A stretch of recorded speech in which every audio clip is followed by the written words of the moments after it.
Today I'm going to review and test the Nilight E4S. If you haven't been able to upgrade your halogen headlights to LED because you just don't have room for anything larger than what came in your vehicle from the manufacturer, this is your answer with some warnings, and I'll show you why.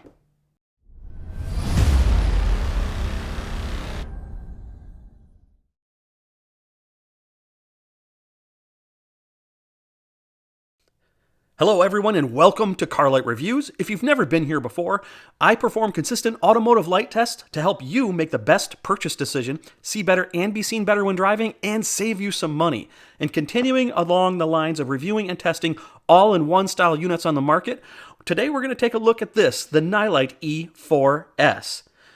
What got my attention about this one is that it appears to be the same size as a halogen. So we're going to find out together. We're going to take a look at it and see how close it is to that size and cover the design and materials, manufacturer specifications, and then see how it performs in my projector and reflector tests and more. So let's check it out.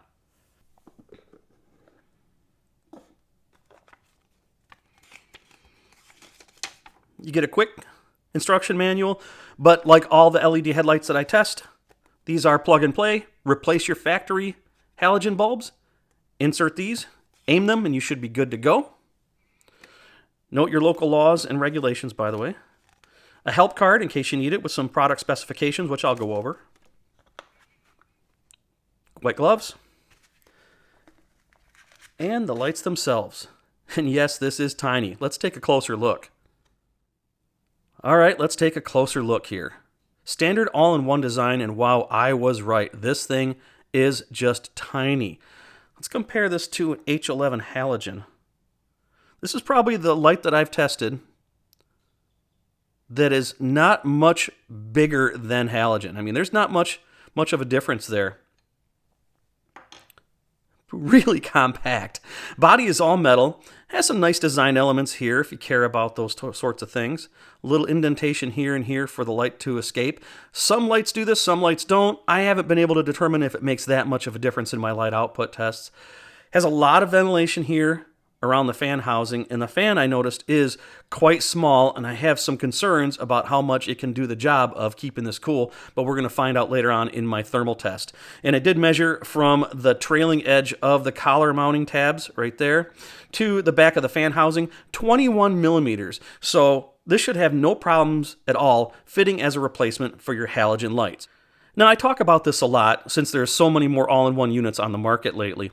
All-in-one units are not usually my first choice of LED headlight upgrades because they typically don't perform as well as the kind with an external driver. I'll use this Luxor Punisher as an example. This was my 2023 overall best LED headlight of the year. You can see the difference. It's got this external driver here. It's a lot bigger. All-in-ones, much smaller. Just by the nature of their design, they typically have less power and or increased heat, which means reduced light output and possibly reduced longevity. Now, I know that sometimes people don't have a choice based on the design of their factory vehicle headlight housing design. And this is typically true when you just don't have enough room behind a factory dust cap for a headlight upgrade that is larger than the OEM bulb that it's replacing, and much less any room for an external driver. And by the way, if your vehicle did come with factory dust caps, do not drive without them, no matter what someone else tells you. They are designed and in place for a reason, and trust me on this one. Without them installed, dirt, dust, and moisture is going to get inside that headlight capsule, and you won't be able to get it out very easily, if at all. And that's going to reduce your vision, which kind of defeats the purpose of you upgrading your headlights to begin with, right?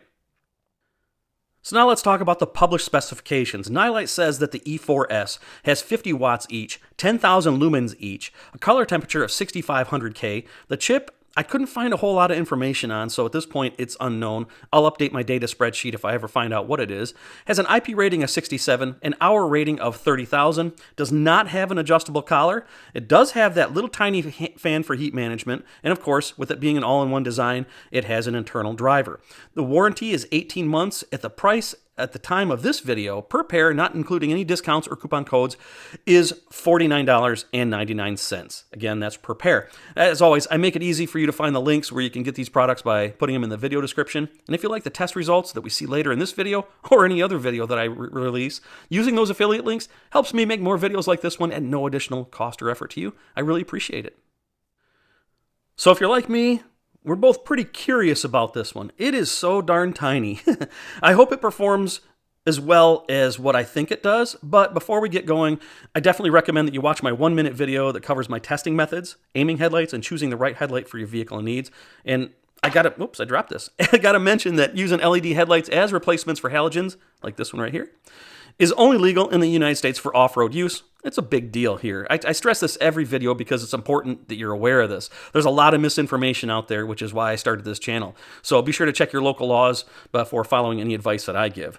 So now let's get to the testing of the Nilight E4S, starting with the projector output. 1,441 lux, or 716 over the halogen 725 lux measurement. That's a bit lower than the average of all the lights I've tested to date, but it's on par for an all-in-one. This is in 5th place in initial projector brightness for all the all-in-one style lights that I've tested so far, not the regular style with the external driver. And that's just 15 lux behind the Nilight Scopark S7S that I tested in the video just late last year. 15 lux is nothing. That's adjusting my test equipment just a fraction of an inch in any direction, or just waiting a couple of seconds to record the initial light output number. So not much difference at all. And after 27 minutes, the average commute time in the United States, it does not do very well at all, I'm sorry to say. It only keeps 64% of that light output, resulting in 922 usable lux, or 197 over halogen. I think it's because of that tiny fan that 64% is the lowest light retention percentage of all the lights that I've tested so far to date.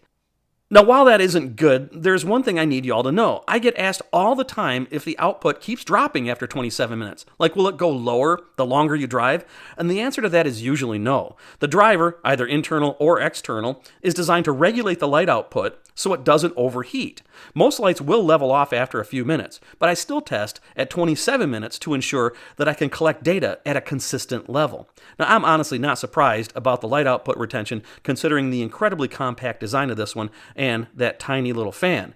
But it is still brighter than halogen. I am just a bit concerned about how hot it gets. And as I mentioned, we will find out later in the thermal test.